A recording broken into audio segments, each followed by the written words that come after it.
Hello friends, Dhamus kitchen and vlog પર તમારું સ્વાગત છે. મિત્રો, આજે બનાવીશું હોમમેડ જલજીરા પાવડર, ફાયદાનું પાવર હાઉસ. બજારમાં તૈયાર મળતા પાવડર કરતાં શુદ્ધ, સસ્તું અને ગુણકારી. ઉનાળાની આવી બળબળતી ગરમીમાં પેટને ઠંડક આપે, પાચન સુધારે અને શરીરના તાપમાનને ઠંડુ રાખે. અને બનાવવાની રીત તો સાવ સરળ છે. ચાલો રીત જોઈ લઈએ. તો એના માટે સૌથી પહેલાં આપણે ફ્રેશ ફુદીનો લઈશું. અહીંયા મેં ફુદીનાની 2 જોડી લીધી છે. તો તમારે જેટલી ક્વોન્ટિટીમાં બનાવવો હોય એ પ્રમાણે ફુદીનો લેવાનો છે. હવે ફુદીનાને ધોઈ લઈશું અને ત્યાર પછી એના પાનને અલગ કરી લઈશું. આપણે અહીંયા પાનને ધોઈ આ રીતે તૈયાર કરી લીધા છે. અહીંયા પાનને તોડતી વખતે ખાસ એ વાતનો ખ્યાલ રાખવાનો છે કે આપણે માત્ર પાન જ તોડવાના છે. ત્યારે ઉનાળાની લીધે ખૂબ તડકો છે, જેથી એકદમ ઝડપથી સુકાઈને તૈયાર થઈ જશે. તો હવે તડકામાં કોઈ કોટનનું કપડું અથવા તો તમારી પાસે કોઈ જૂની ચૂંદડી હોય તે રાખી પાનને આ રીતે છૂટા છૂટા ફેલાવી દેવાના. પાન વચ્ચે જગ્યા રાખીશું અને છૂટા છૂટા પાથરીશું તો 20 થી 25 મિનિટમાં કે અડધા જ કલાકની અંદર સરસ રીતે સુકાઈને તૈયાર થઈ જશે. જુઓ, આ રીતે માત્ર અડધા જ કલાકની અંદર પાન એકદમ સરસ રીતે સુકાઈને તૈયાર થઈ ગયા છે. વળી ફુદીનાના પાન પણ ખૂબ જ સંવેદનશીલ હોય છે, ખૂબ ઝડપથી સુકાઈ જાય છે. આ રીતે ક્રશ કરતા ખ્યાલ આવી જશે કે પાન સરસ રીતે સુકાઈ ગયા છે. તો અહીંયા જલજીરા બનાવવા માટેનું મેઇન કામ જે હતું ફુદીનાના પાન સુકવવાનું, એ આપણે કરી લીધું છે. ત્યાર પછી ગેસ ઓન કરીશું અને ગેસ ઉપર એક પેન મૂકીશું અને અંદાજે 3 ચમચી જેટલું જીરું આપણે પેનમાં ટ્રાન્સફર કરીશું. આપણે અહીંયા જલજીરા બનાવી રહ્યા છીએ, જેથી જીરુંનું પ્રમાણ થોડું વધારે રહેશે. અને ત્યાર પછી 1 ચમચી જેટલા આપણે તીખા એટલે કે મરી લેવાના છે, એને ઉમેરી દઈએ. હવે આ બંને વસ્તુને આપણે સરસ રીતે શેકી લેવાની છે. માત્ર થોડી જ વાર, માનો કે 20 થી 30 સેકન્ડ સુધી આ રીતે સરસ રીતે શેકી લઈએ અને ત્યાર પછી સૂકવીને તૈયાર કરેલા ફુદીનાના પાન ઉમેરી દઈએ અને થોડી વાર માટે એને પણ શેકી લઈશું, જેથી ફુદીનાના પાનની અંદર જો થોડો ઘણો ભેજ અથવા તો મોઇસ્ચર રહી ગયું હોય તો એ ઉડી જાય અને એકદમ સરસ ક્રિસ્પી થઈ જાય. ત્રણેય વસ્તુને અંદાજે અડધી થી 1 મિનિટ સુધી શેકી લેવાની છે. અહીંયા બહુ ખાસ વધારે શેકવાનું નથી, નહીં તો જીરું બળી જશે અને એનો ટેસ્ટ આપણને કડવો લાગશે. ટોટલ અંદાજે 1 થી 1.5 મિનિટ જેટલો સમય થાય એટલે ગેસની ફ્લેમને આપણે બંધ કરીશું અને આ ત્રણેય વસ્તુને થોડી વાર માટે ઠંડી થવા દઈશું. હવે જુઓ, અહીંયા બધી વસ્તુ સરસ રીતે ઠંડી થઈ ગઈ છે. તો આ રીતે હાથની મદદથી પાનને થોડા ક્રશ કરી લઈશું. જુઓ, આરામથી ક્રશ થઈ જશે. ખાસ તો મિત્રો, જો તમે ક્યારેય આ રીતે જલજીરા ન બનાવ્યું હોય ને તો એક વખત ચોક્કસથી બનાવજો, કેમ કે ઘરના બનાવેલા જલજીરાનો ટેસ્ટ જ અલગ હોય છે. બહારથી જે જલજીરા આપણે લાવીએ છીએ એની અંદર કેવા પાન હોય અથવા તો કઈ વસ્તુ ઉમેરી હોય એનો આપણને ખ્યાલ હોતો નથી. પણ જો ઘરે બનાવો તો દરેક વસ્તુ તમે માપ પ્રમાણે ઉમેરી શકો છો, જેટલી તમને ફાવતી હોય એ પ્રમાણે, અને તેથી જે શરીર માટે ખૂબ જ ગુણકારી બની રહે છે.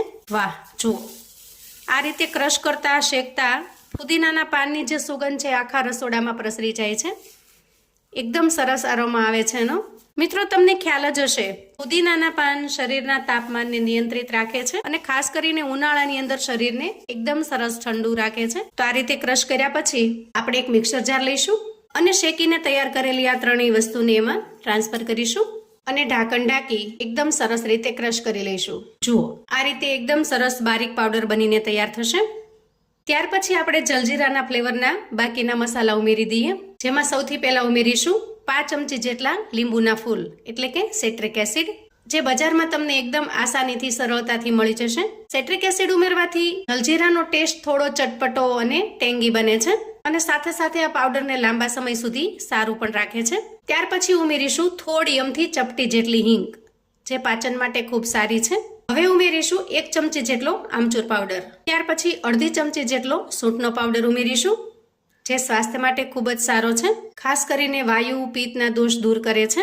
છેલ્લે 5 ચમચી જેટલું સંચળ ઉમેરીશું અને 5 ચમચી જેટલું સાદું મીઠું ઉમેરીશું. તો અત્યારે આપણે જે જલજીરા બનાવી રહ્યા છીએ એ માત્ર ઠંડક અને તાજગી આપનારું જ નહીં, પણ ફાયદાનું પાવર હાઉસ છે. આમાં ઉમેરાતા દરેક ઘટકના પોતાના ફાયદા છે, જે ગેસ, એસિડિટી, હૃદયની બળતરા આવા અનેક પ્રશ્નોની અંદર રાહત આપે છે, પેટને ઠંડક આપે છે અને પાચન પણ સુધારે છે.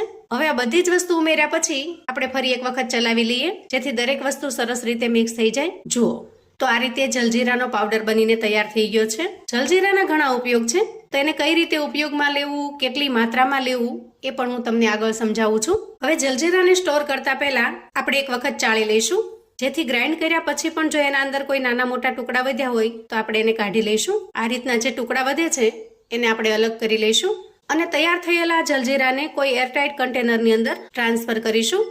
જુઓ, આ રીતે એરટાઇટ કન્ટેનર હોવાથી લાંબા સમય સુધી એને ભેજ લાગતો નથી અને જ્યાં સુધી ભેજ નહીં લાગે ત્યાં સુધી આ જલજીરા એકદમ સરસ ફ્રેશ અને તાજું રહેશે. હવે આ જલજીરાનો ઉપયોગ કરવાની 3 રીત જોઈએ, જેમાં સૌથી પહેલા આપણે પહેલી રીત જોઈ લઈએ. ગ્લાસની અંદર આપણે ઠંડુ પાણી લઈશું અને એમાં 1/4 ચમચી જેટલો જલજીરા પાવડર લેવાનો, 1/2 ચમચી જેટલી દળેલી ખાંડ ઉમેરીશું અને પછી થોડું લીંબુ નીચવી દેશું અને એકદમ સરસ રીતે મિક્સ કરી લેવાનું. ત્યાર પછી બીજી રીત બતાવું. એક ગ્લાસની અંદર લઈશું એકદમ સરસ મજાની ઠંડી છાશ, 5 ચમચી જેટલો જલજીરાનો પાવડર ઉમેરીશું અને સરસ રીતે મિક્સ કરી લઈશું. આ ડ્રિંકને તમારે વધારે ઠંડુ અને કૂલ બનાવવું હોય તો પલાળેલા થોડા તકવરિયા પણ ઉમેરવાના. એનાથી ખૂબ જ ઠંડુ પેટને રાહત આપે અને ઉનાળામાં ગરમી સામે રક્ષણ આપે એવું સરસ ડ્રિંક બનીને તૈયાર થશે અને આ છાશ પીવાની પણ ખૂબ જ મજા પડે એવી ટેસ્ટી છાશ બનશે. અને ત્યાર પછી બનાવીશું છેલ્લે એકદમ સિમ્પલ ડ્રિંક. જુઓ, આ રીતે સિમ્પલ એકદમ સરસ મજાનું ઠંડુ પાણી લઈ લઈએ, 5 ચમચી જલજીરા પાવડર ઉમેરી દઈએ, થોડું સંચળ ઉમેરીશું અને બસ સિમ્પલી સરસ રીતે મિક્સ કરી લઈશું. એનર્જીથી ભરપૂર ડ્રિંક બનીને તૈયાર છે. ગરમીનો પારો ગમે એટલો ચડેલો હોય, આ ડ્રિંક હંમેશા તમને કુલ અને ઠંડા રાખશે. છેલ્લે 2 ટુકડા આઈસ ક્યુબના ઉમેરી દઈએ. ઉનાળાનું પાવર હાઉસ એવું જલજીરાનું ડ્રિંક બનીને તૈયાર છે. તો મિત્રો, આવું અવનવું જાણવા માટે અને મને સપોર્ટ કરવા માટે ચેનલ પર જો તમે નવા છો તો પ્લીઝ ચેનલને સબસ્ક્રાઇબ કરો. વિડીયો ગમે તો લાઈક અને શેર કરો. તમારા સગા સંબંધી મિત્રોને પણ આપણી આજની ખૂબ જ ઝડપથી જલજીરા બનાવવાની રીત ચોક્કસથી શેર કરી આપજો, જેથી આવી અસહ્ય ગરમીમાં એ લોકો પણ હોમમેડ જલજીરા બનાવીને તૈયાર કરી શકે, એન્જોય કરી શકે અને એના પરિવારને પીરસી શકે. કોમેન્ટમાં મને ચોક્કસથી જણાવજો મિત્રો કે આજની આ જલજીરા બનાવવાની રીત તમને કેવી લાગી છે. ફરી મળીશું એક નવી રેસિપી સાથે. ત્યાં સુધી આવજો મિત્રો.